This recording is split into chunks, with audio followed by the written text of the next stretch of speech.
been a year since the aliens first arrived. We never stood a chance. They attacked the army bases first, then the police stations, wiping out all of our defenses before we even had a chance to launch a counterattack.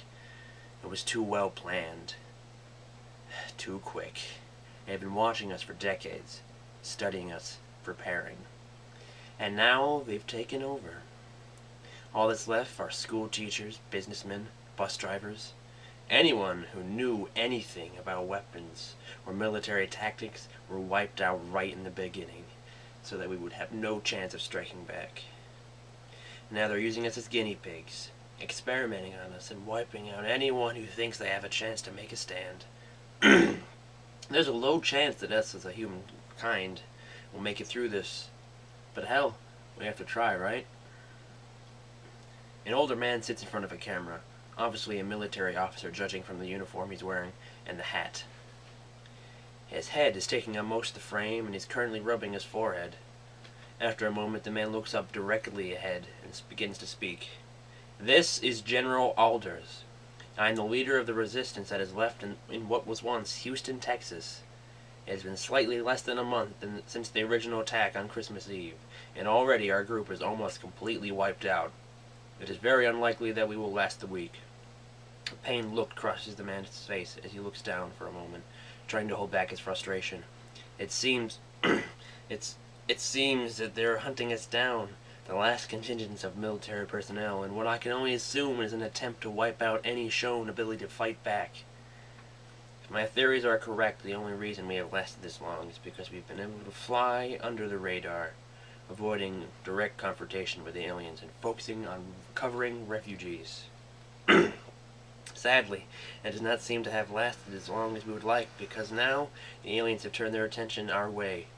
Only recently were we able to recover power, so I felt it was pertinent to leave a recording to document the events leading up to this, hoping that anyone who finds this can learn from our mistakes, and hopefully find a way to survive where we have failed.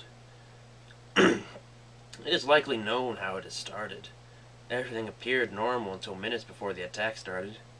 It seems that aliens have been using some sort of highly advanced cloaking device, making them invisible not only to the naked eye, but even to our most advanced radar systems.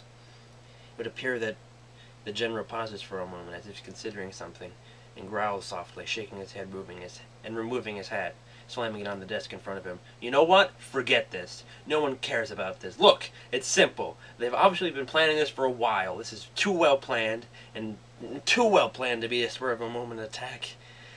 They must have been watching us for years, maybe decades. It doesn't matter. The point is we've been overwhelmed. After the first few attacks on our major cities, we try to hit them back. Planes, missiles, those sort of things. Before we could really do much damage, they set off some sort of massive EMP bomb that took them out. The planes and missiles crashed, killing thousands in the U.S. alone. That was just the first day. It wasn't long until before all major military compounds were wiped off the face of the earth. All major cities were reduced to rubble in a matter of hours. They started coming down from their ships, invading, harvesting. They took scientists first. They're doing some sort of experiments on them. I've seen those twisted freaks that used to be human before those damn bugs got their hands on it. It's sick. It's just sick what they're doing to those people. The last part is screamed to the camera as General nearly breaks down. As it happens, incoherent speech can be heard off in the camera. Older man looks up and listens. A panic-stricken look across his face, and he yells, "All right, I'm coming. But before I go, there's something else. If you find this, you need to know there's a scientist here, Dr. Brian Fredrickson.